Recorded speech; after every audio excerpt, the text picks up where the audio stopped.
El Papa Francisco, segundos antes de morir, pidió despedirse de un niño llamado Luca y nadie pudo contener las lágrimas. La habitación estaba impregnada del aroma de madera calentada por el sol y un toque de incienso suave. A través de una vieja ventana de la catedral, la luz se filtraba en franjas doradas, mientras partículas de polvo flotaban en el aire como oraciones silenciosas. Todo permanecía en calma. En el centro de aquella escena, el Papa Francisco yacía en silencio. No había cámaras ni multitudes, tampoco discursos.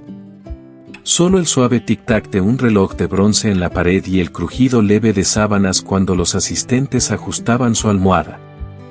El pontífice había hablado poco en los últimos días. Su declive había sido rápido, incluso con el mundo entero conteniendo el aliento. Ahora, hasta el propio Vaticano parecía moverse en silencio, como si no quisiera perturbar su descanso.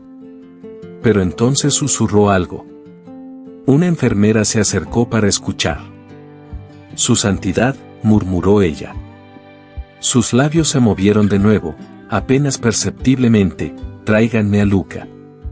El cardenal cerca de la puerta se quedó inmóvil. Luca. Al principio, algunos pensaron que podría referirse a un sacerdote o a un amigo perdido hacía mucho tiempo. Pero no era así. Se refería al niño, aquel cuya presencia en el Vaticano nadie entendía del todo. Luca tenía 10 años. Era un niño de cabello castaño oscuro y ojos grises que parecían demasiado maduros para su edad. Su ropa era sencilla, camisetas desgastadas y vaqueros deshilachados del refugio del Vaticano. Rara vez sonreía, pero cuando lo hacía, su sonrisa tenía el poder de detener el tiempo, obligando a quienes la veían a quedarse quietos para atesorarla. 3 meses atrás, lo habían encontrado dormido en la entrada de una basílica durante una tormenta matutina, empapado, descalzo, aferrando una cesta de margaritas marchitas. No pronunció palabra durante 2 días. Cuando finalmente habló, solo dijo su nombre, Luca. Ningún padre llegó a buscarlo. Ninguna familia apareció. Solo él. Una tarde, por casualidad o quizás por destino, el Papa Francisco pasó junto a un grupo de niños jugando en el patio. Mientras otros corrían emocionados o trataban de tocar sus túnicas, Luca simplemente permaneció sentado en los escalones, mirándolo con sus ojos grises profundos. Francisco se detuvo. Según cuentan, el Papa se sentó a su lado durante 20 minutos. Sin cámaras, sin asistentes, solo un anciano vestido de blanco y un niño callado cargado de preguntas en su silencio. Así comenzó su vínculo. Con el paso de las semanas, el Papa solicitaba ver a Luca con frecuencia. Lo invitaba a dar cortos paseos por el jardín o a sentarse en su estudio mientras leía cartas antiguas en voz alta. A veces alimentaban pájaros juntos, otras veces simplemente compartían el silencio. Nadie podía explicar por qué, pero su conexión crecía día a día. Luca nunca pedía nada, nunca lloraba, nunca se aferraba. Pero cuando Francisco tomaba su mano, el niño no la soltaba. Ahora, pálido y con las mejillas hundidas, el Papa yacía débil, un rosario flojo entre sus dedos. De pronto, su voz volvió a susurrar con claridad, «Tráiganmelo. Por favor». Era casi el atardecer cuando Luca entró. Se detuvo en la puerta, vacilante. Llevaba la misma camisa de algodón que usaba semanas atrás y unos zapatos que alguien finalmente logró convencerlo de aceptar. Su cabello había sido peinado, aunque un mechón persistía en levantarse en la parte trasera. Su mirada recorrió lentamente a los hombres alrededor de la cama, cardenales, obispos, médicos, hasta posarse en la figura inmóvil bajo las sábanas. Sin decir una palabra, avanzó hacia el Papa. La habitación llena de dignatarios y solemnidad quedó en un silencio absoluto. Francisco abrió los ojos y sonrió lentamente.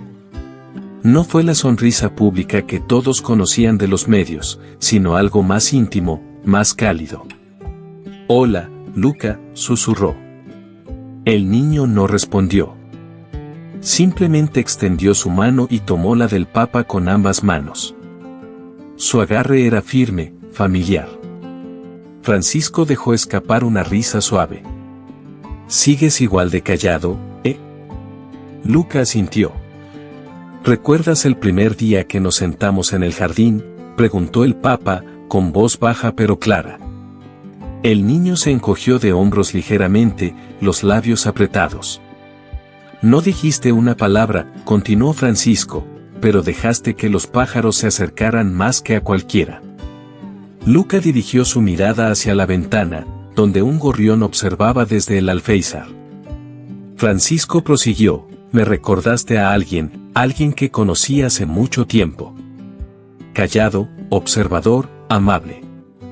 Luca lo miró entonces, profundamente, y algo en su expresión se suavizó. Permanecieron así durante mucho tiempo. Nadie interrumpió. Nadie se atrevió.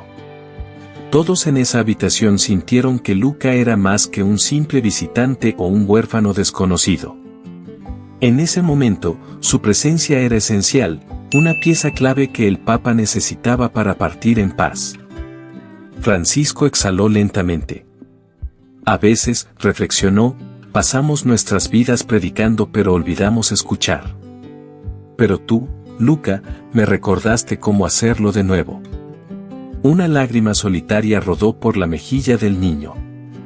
Francisco la limpió con su tembloroso pulgar. «No sé a dónde irás después», susurró, «pero espero que, donde sea, te escuchen como yo lo hice». Apretó la mano del niño una vez más. «Y si no lo hacen, regresa y recuérdaselo». Un cardenal dio un paso adelante. «Su santidad», murmuró. Francisco asintió débilmente. «Estoy listo ahora». Su mirada volvió a Luca. «Quédate conmigo un poco más». El niño acercó una silla y se subió a ella. Apoyó su cabeza suavemente contra el pecho del Papa.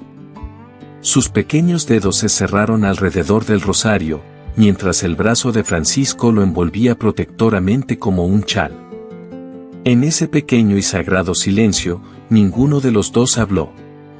Simplemente estuvieron allí, juntos. Afuera, Roma seguía su ritmo habitual, calles empedradas calentadas por el sol, campanas repicando en las torres, peregrinos moviéndose con sus cuentas de oración y esperanzas silenciosas. Pero dentro de esa habitación tranquila, el tiempo parecía haberse detenido. El niño no se movió del lado del Papa. La mano pequeña de Luca reposaba sobre los frágiles dedos del Papa Francisco, mientras las cuentas del rosario se deslizaban en silencio entre ellos.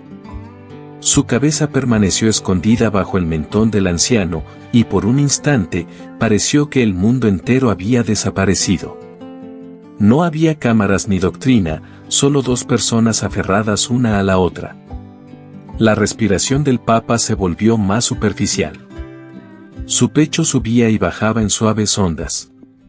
Con cada inhalación, su mano se cerraba con más fuerza alrededor de la de Luca, como si intentara sujetarse a algo sólido, algo que aún tenía vida por delante.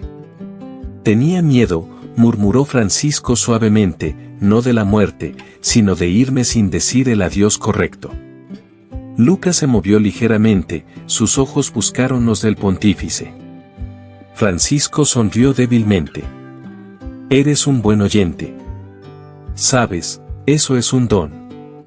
Luca susurró, «¿Estarás bien?». La pregunta fue tan pura, tan profundamente inocente, que dejó sin aliento a todos los adultos presentes. Francisco parpadeó lentamente. «Sí, pequeño.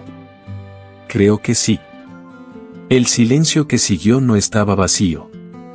Era reverente, cargado de un significado más profundo que cualquier sermón pronunciado en las grandes basílicas. Los ojos del Papa se cerraron lentamente. Su último aliento llegó como la última chispa de una vela, pequeño, pacífico, completo. Una enfermera se acercó en silencio, buscando un pulso que ya se había extinguido. Bajó la cabeza en señal de respeto. 2 cardenales se santiguaron, pero nadie se movió porque Luca tampoco lo hizo. Se quedó inmóvil, con los ojos muy abiertos y los labios apretados. No lloró, no gritó. Simplemente colocó la mano del Papa sobre su pecho, con los dedos delicadamente curvados en paz. Luego, con una reverencia casi sagrada, apoyó su frente contra el hombro del hombre y susurró, «Amén». Cuando el mundo supo que el Papa Francisco había fallecido, los titulares se llenaron de solemnidad. Se organizaron homenajes, campanas repicaron en todos los continentes y tributos llegaron desde reyes, cardenales y ciudadanos comunes. Pero el comunicado oficial del Vaticano incluyó una frase inesperada: «Su Santidad partió en paz, sosteniendo la mano de un niño». No hacía falta mayor explicación. El funeral, celebrado bajo imponentes cúpulas y rodeado de túnicas blancas, se sintió más íntimo que grandioso. Los dignatarios llenaron los bancos, los coros cantaron himnos antiguos. Pero Luca permaneció sentado en la primera fila, pequeño e inmóvil, vestido con la misma camisa lavada y los zapatos que alguien había lustrado para él. Cuando le preguntaron si deseaba decir algo, negó con la cabeza. Sin embargo, cuando el ataúd fue cerrado, Luca se puso de puntillas y colocó algo encima con delicadeza. Una margarita fresca. Nadie sabía de dónde la había tomado, pero no importaba. Esa flor lo decía todo. En los días siguientes, los oficiales del Vaticano comenzaron a buscar opciones para Luca, hogares de acogida, agencias, archivos de adopción. Pero antes de que pudieran decidir algo, ocurrió algo inesperado. Llegó una carta escrita con letra temblorosa, firmada por el Papa días antes de su muerte. A quien corresponda, este niño, Luca, me dio paz cuando yo no tenía ninguna. Pido que no sea tratado como un caso que archivar, sino como un alma que proteger. Que crezca entre aquellos que comprenden la gracia, y si algún día decide partir, que la puerta se abra con bendición. La carta llevaba el sello del anillo papal. Nadie discutió. Luca permaneció en el Vaticano durante el año siguiente. Estudió en silencio con los monjes y cuidó el jardín que Francisco tanto amaba. Hablaba poco, pero el jardinero juraba que los pájaros siempre lo seguían. En la antigua oficina del Papa, ahora prácticamente intacta, se añadió un detalle nuevo, una foto enmarcada del Papa Francisco con un niño acurrucado bajo su brazo y una margarita prensada entre el vidrio. Años después, cuando le preguntaron por qué el Papa eligió a un niño sin registros, sin título, sin familia, Luca se detuvo, sonrió ligeramente y dijo: «Porque a veces el corazón sabe antes de que el mundo alcance a comprender». Luego se alejó en silencio, suavemente, tal como una vez entró en los últimos momentos del pastor más amado del mundo, recordándole lo que era ser verdaderamente visto. Si disfrutaste esta historia, no olvides darle un me gusta y suscribirte para más relatos emocionales, dramáticos e inesperados. Déjanos saber en los comentarios desde donde nos estás leyendo, nos encanta escuchar de todos ustedes. Hasta la próxima, sé amable, sé curioso y sigue adelante.